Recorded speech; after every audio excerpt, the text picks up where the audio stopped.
พร้อมแล้วพี่น้องทีมงานสิไปบุญเนาะสุดท้ายก็ไปกันเบิดครอบครัวคือเก่าตอนแรกก็ไปแต่แม่เฒ่ามาแล้วทีมงานแม่เฒ่าลีกับแม่เฒ่าสร้างฮะก็มาแต่ขุดอันเขียดก็เลยไปนำกันบาทนี้จากเอาเราไหมเลยมาเรา2 4 6 7 8 คนพี่น้องสรุป7 8 คนเนาะพอดีเตรียมรถเดี๋ยวฉีพากันไปบุญบ้านโพนพี่น้องวัดบ้านโพนเนาะวัดพระธาตุโพนไปพวกห่าวเฮ้ยพวกห่าวจมไข่ดอกไปว่าจะขาไปนั่นปลานมืออื่นมือฮือผัวมันห่าวผัวมันจะไปให้ไปผู้เดียวมันไป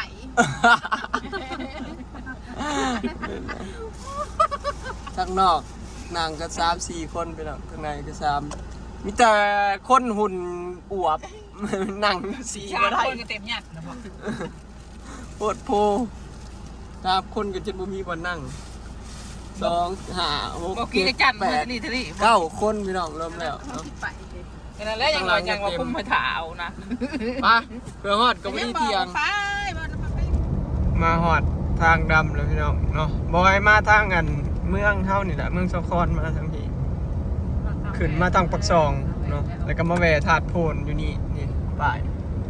โพนธาตุมาอันนี้มันก็เจ้าเขียนว่าโพนธาตุเขาเอิ้นบ้านโพนธาตุแต่ว่าธาตุน่ะชื่อธาตุโพน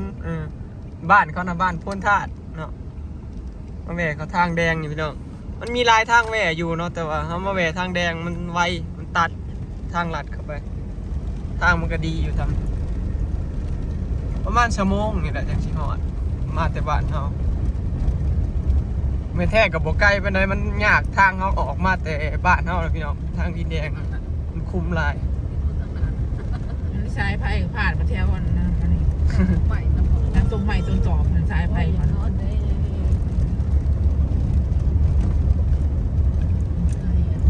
ปีแล้วนี่เฮาบ่ได้มาเลยเนาะปีก่อนเนาะที่เฮามาตอน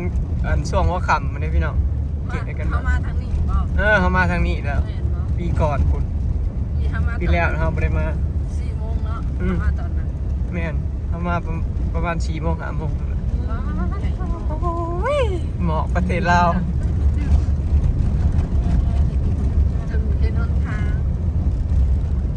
กลางขนาดกลางเว้นในกลางคืนนี่หอยแหงบ่อยว่าหัวแดงคนนั้น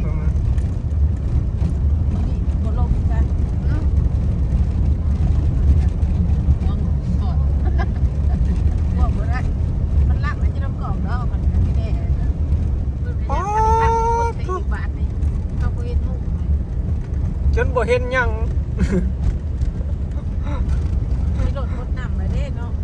จะเว้นหุ่งทางไปพี่น้องจะได้ยุดสลอให้รถเข้าไปก่อน มันก็อยากโพดนะยูมาฮอดงานบุญแล้วพี่น้องเป็นอะไรผู้ทั้งล้างขี้ฝุ่นบ่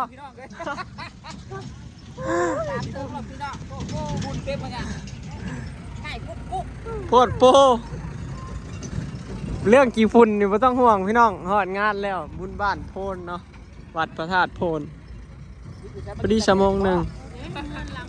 บ่เฮาไปหาบ่อนกินก็ได้กินอยู่ไหนก็ได้นะเดี๋ยวย่างเข้าไปซื้อของแล้วไปกินแถวไหนก็ได้ไหวได้กระตาเพราะ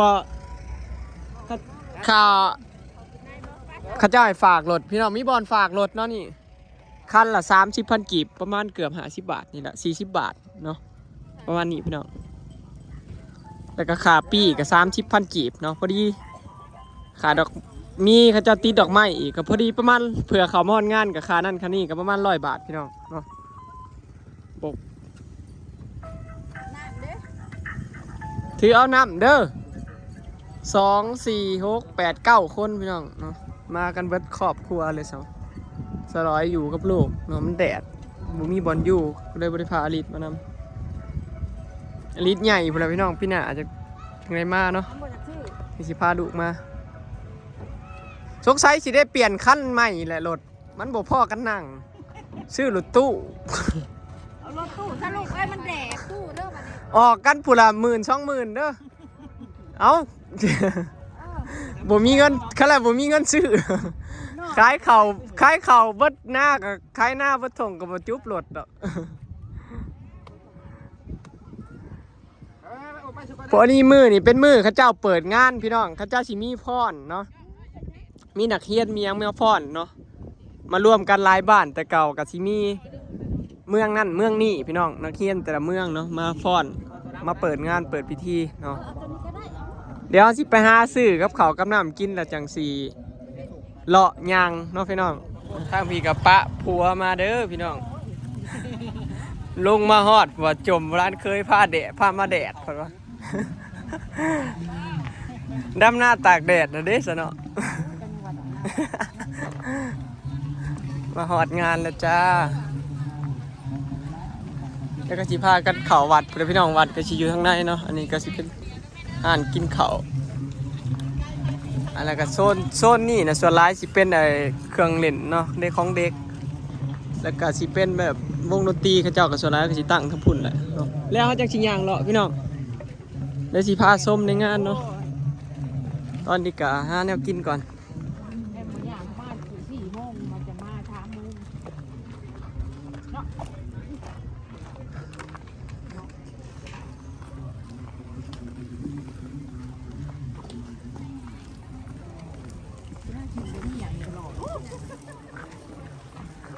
จ่อยถึงมะเริงงานค่าเสื้อผ้าบุญบันโพนแต่ละปีนี่ยิ่งใหญ่เลยพี่น้องเนาะ3 มื้อ 3 คืนมื้ออื่นนี่เป็นมื้อเริ่มคือว่ามื้อนี้เป็นแคบเขาจะเปิดงานเนาะปีนี้เปิดงานไวเด้มื้อนี้เปิดงานที่จริงวันที่30 31วันที่1ที่2ที่3ผู้เจ้าจักสิอันนั้นเริ่มเนาะสไลด์กับห้านขายเสื้อผ้าพี่น้องลายของกินก็สิเป็นโซนทางพูนผู้ยับไปทางในอันทางนี้ก็สิเป็นทางย่างเข้าไปวัดเนาะวัดพระธาตุโพนผู้ใดเคยมาเนี่ยพี่น้องเนาะวัดศักดิ์สิทธิ์ของเมืองเขาเมืองไซภูทองวัดดังก็ว่าได้พี่น้องของเมืองไซภูทองเขาเนาะแขวงสวรรณเขต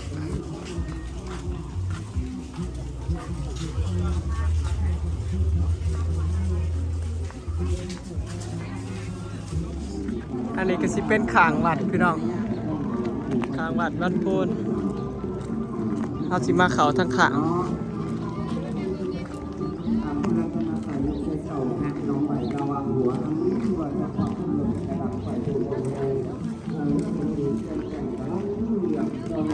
ส่วนลายหั่นกับข้าวก็มีแต่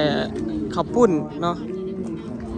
ส่วนลายบ้านโพนก็จะขายข้าวปุ้นลายพี่น้องผู้ใดมากินขนมจีนเนาะบ่อึดที่เด็ดของบ้านโพนก็คือนี่แหละพี่น้องนี่น้ำตาลก้อนอันนี้คืออันของเด็ดของอันบ้านโพนเนาะก็คือน้ำตาลก้อนพี่น้องเห็นบ่ต้นตาลก็จะเห็นมาจากตาลเนาะกันที่8กันที่8เนาะนอดวัดแล้วเพิ่นคือกันที่8ก็ถือว่ามีบอลถ่ายรูปพี่น้องอันนี้ก็ได้เนาะบ่เป็นหยังวัชนะไปมันแข่งกันบ่มีได้เพิ่นว่าอันนี้บอลอันซื้อดอกไม้ไปบูชาเนาะไปไหว้พระ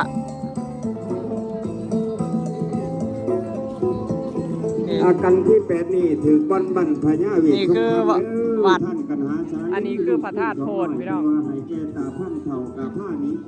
คนบ่ค่อยร้ายพี่น้องมือนี่เพราะว่าฮักกะสิเป็นมือเปิดงานได้มือนี่ยังบ่แม่นมือบุญแท้เนาะเวทีบริการทางการเอาแต่บอทีสเปลือกบ่อยเอาสารที่เราเลยเอาจมแม่นที่ใดได้หน่อยเอาใจเก่าภูมิเนาะก็จะปล่อยเรื่องนี้คือดังเดียวกันแล้วก็ให้ท่านกับตาข้าเจ้าก็สิย่างอ้อมวัด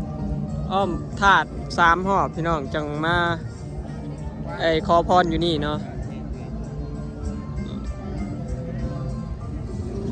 ย่างอ้อมธาตุ3 รอบพี่น้อง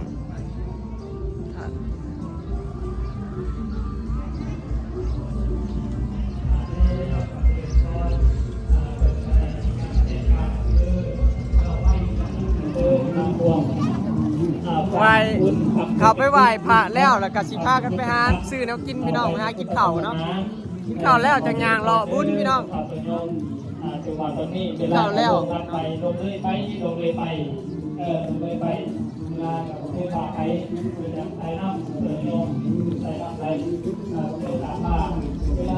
อันดับแรกก็คือต้องมาไหว้พระก่อนพี่น้องผู้ใดบ่มาไหว้พระแสดงว่ามาบ่ฮอด อันนี้ก็สิเป็นน้องสะเนาะของวัดถาดโพนพี่น้องเขาเจ้าก็สิมีอาหารให้ปลาเนาะผู้ใดอยากมาเกลือปลาเกลือหยังก็อยู่น้องนี่พี่น้องแต่ก่อนเขาเจ้าสิมีอันแข่งเรือนำเด้เนาะจักยามได้แหละจักเดือนได้แหละเขาเจ้ามีบุญแข่งเรือนำเนาะเขาเจ้าสิแข่งในน้องนี่แหละบอยกับบ่จื้อเนาะบ่ค่อยได้มาจักเดือนได้แหละเขาเจ้าแข่งเรือแข่งในน้องโซนนี่ก็สิเป็นด้านโซนเขาเจ้าขายขับปุ้นพี่น้องนี่ตามตูบนี่เรียงตามน้องเนาะเขาเจ้าสิขายประจำพี่น้องอันนี้ห้านแถวนี้คือห้านประจำของวัดเลยเนาะบ่ได้ว่าแต่มีแต่งานบุญเด้คือที่เด็ดของอันวัดนี้อยู่แล้วเนาะเรื่องขับปุ้นกับไปน้ำตาลเนาะทงเท่าไรน่ะ50,000แล้วก็แถมผมละลาย อันนี้2 ธงนี่50,000ก็แถม อ๋อ2 ธง50,000อันนี้โซนหน้าวัดพี่น้องโซนนี้ก็สิเป็นคล้ายกับเขาส่วนหลายเนาะห่านกับเขากับน้ำพี่น้องพวกตำหุงปิ้งปลาปิ้งไก่เนาะทางผีมันสิออกมาทางผีได้พี่น้องมันทางมีเกาลัดพร้อมพี่น้องส่วนหลายกับไข่ปรุง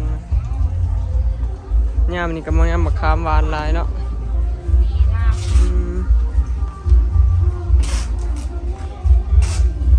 ส่วนหลายกับอาหารบ้านเฮานะพี่น้องลูกชิ้นเนาะปิ้งไก่พูดเด้อทางนี้มีได้ปีกไก่เนาะ ซื้อยังไรยายซึ่งก็เคยบ่กินไก่บ่กินไก่มันกินนกตะลุนซื้อปิ้งไก่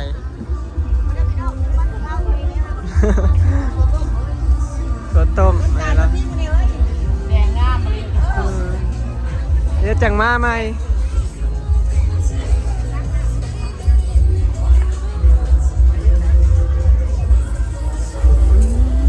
สไลด์ขนมเนาะ แรกมาสิพร้อมชุด เมื่อมือแรกกับใหม่ๆเลยเนาะ ใหม่ๆเลย อันนี้โบย่างโมเมนต์มือแรกพี่น้องมืออื่นมือนี่แค่เขาเจ้าเปิดงานชื่อๆอันนี้โมเมนต์มือแรกเด้อันนี้นาวัดพี่น้องนาวัดเขาเจ้าเห็ดใหม่เนาะเขาเจ้าเห็ดอันเขาเจ้าเห็ดอันนี้ใหม่เห็นบ่พี่น้องเพิ่นยังซาลาเบอร์ซิมเนี่ยเขาเจ้าฮักกะเห็ดใหม่เด้อันนี้ก็เป็นบอนถ่ายรูปเนาะฮักกะเห็ดแล้วปีนี้แหละนี่มาพี่น้องควบคุมสุ่มเย็นอยู่ดีมีแห้งสนอกความเก็บยาได้ความอันนี้ก็ทางเขาวัดคือกันพี่น้องวัดเจติญะรามหลานเทียนวัดสันนอกหรือว่าเขาจะเอิ้นวัดพระธาตุโพน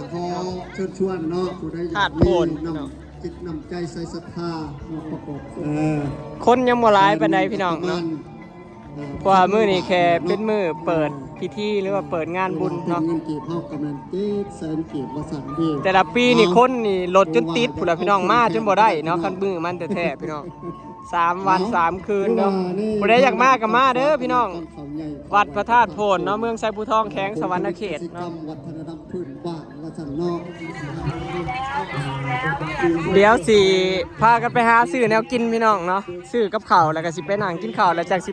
เลาะย่างหาเล่นเนาะเลาะส้มงานเป็นบ่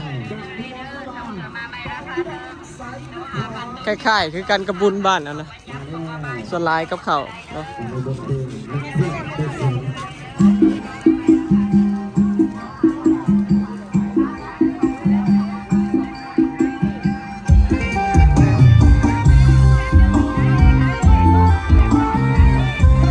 เจ้ากำลังสิเปิดงานพี่น้องเนี่ย